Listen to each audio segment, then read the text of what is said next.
Bismillahirrahmanirrahim. Assalamualaikum warahmatullahi wabarakatuh. Selamat pagi anak-anak yang Bu Ana cintai karena Allah. Alhamdulillahirrahmanirrahim. Kembali lagi kita bisa bertemu kembali ya dalam pembelajaran hari ini, hari Rabu tanggal 20 Januari tahun 2021. Semoga anak-anak tetap semangat dalam belajar dari rumah. Amin.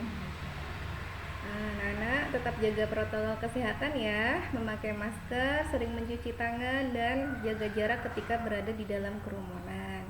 Oke, hari ini kita awali belajar dengan basmalah. Bismillahirrahmanirrahim. Oke, hari ini pembelajaran tema 6, cita-citaku, subtema 2, hebatnya cita-citaku. Muatan pembelajarannya adalah ilmu pengetahuan alam. Sudah siap ya anak-anak ya? Baik, siklus hidup makhluk hidup. Seperti yang sudah Bu Ana buka di pekan lalu ya, kompetensi dasar kali ini adalah 4.2, membuat skema siklus hidup beberapa jenis makhluk hidup yang ada di lingkungan sekitarnya dan slogan upaya pelestariannya. Tujuan pembelajaran hari ini adalah siswa dapat membuat skema siklus hidup makhluk hidup yang ada di sekitarnya dengan benar. Baik, ini Bu Ana ulang kembali ya pembelajaran pekan kemarin untuk mengingat kembali anak-anak ya tentang siklus hidup hewan. Siklus hidup apa sayang? Masih ingat ya, tahapan pertumbuhan dan perkembangan pada hewan. Jadi makhluk hidup itu mengalami siklus hidup, yaitu tahapan pertumbuhan dan perkembangan. Kalau pertumbuhan berhubungan dengan apa kemarin? Tinggi dan berat atau bobot tubuh. Sedangkan untuk perkembangan berhubungan dengan bertambahnya fungsi organ tubuh dari penglihatan, pendengaran, kekuatan, seperti itu ya. Siklus hidup hewan yang tidak mengalami perubahan bentuk. Jadi dia tidak mengalami perubahan bentuk ketika lahir sampai dia dewasa.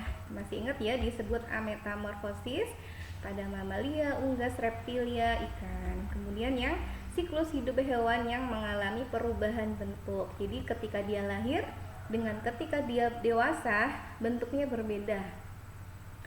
Disebut dengan metamorfosis, terjadi pada amfibi dan serangga. Sedangkan metamorfosis sendiri ya, masih ingat ya sayang, dibagi menjadi dua jenis ya, yaitu sempurna dan tidak sempurna. Kemudian metamorfosis sempurna itu terjadi pada hewan apa saja sayang?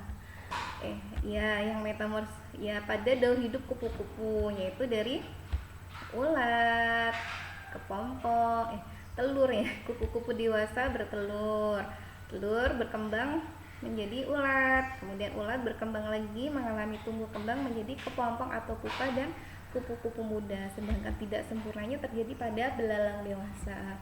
Pada belalang.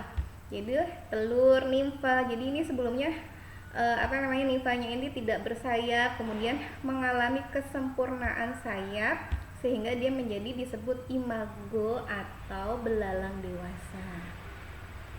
Oke, itu ya sayang ya, perbedaannya yang sempurna dan tidak sempurna pada fase kepompong atau pupa. Jadi pada yang belalang itu tidak mengalami fase pupa. Kemudian metamorfosis sempurna selain terjadi pada kupu-kupu ya, dia juga terjadi pada, siapa yang tahu ini gambar apa sayang? Ini gambar yang suka gigit kita tuh loh, nyamuk ya, seperti ini nyamuk itu.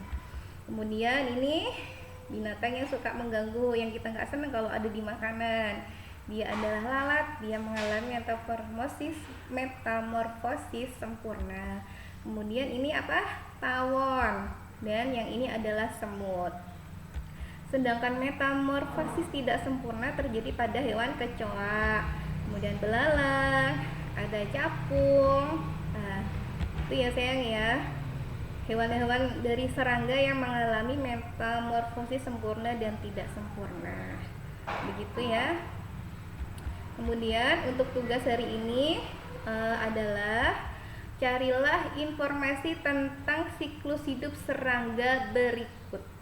Ya, jadi anak-anak mencari informasi tentang siklus hidup serangga berikut ini, yaitu lebah dan kecoa.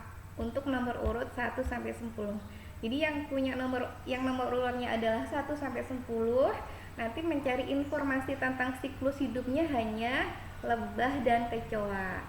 Kemudian untuk nomor urut 11 sampai 20 nanti yang dicari informasi tentang nyamuk dan semut. Sedangkan yang ketiga, nomor urut 21 sampai 29 atau kelas 4B hanya 28 gitu ya. Hanya mencari lalat dan capung seperti itu.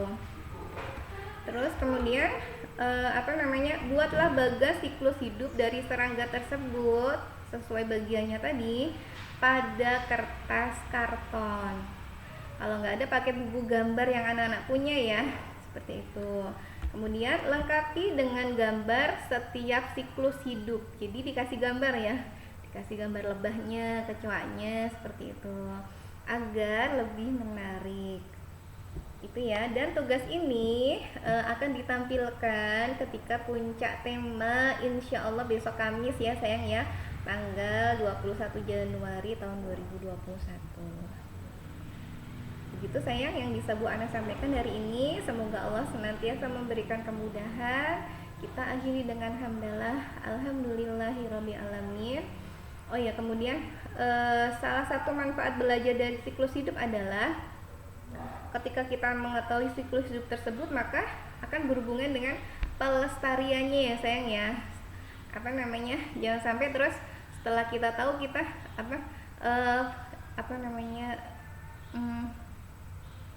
peran kita di mana gitu ya dalam siklus hidup itu. Ternyata kita berperan untuk melestarikannya agar setelah kita mengetahui siklus hidup hewan-hewan tersebut, kita tidak membiarkannya tapi berusaha untuk melestarikan agar hewan-hewan tersebut tetap ada, tidak punah seperti itu. Menjaga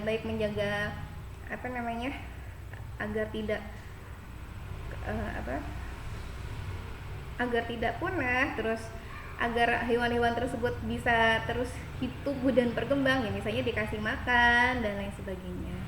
Begitu mungkin saya.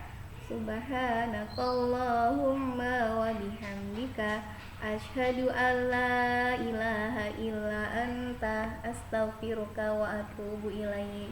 Assalamualaikum warahmatullahi wabarakatuh.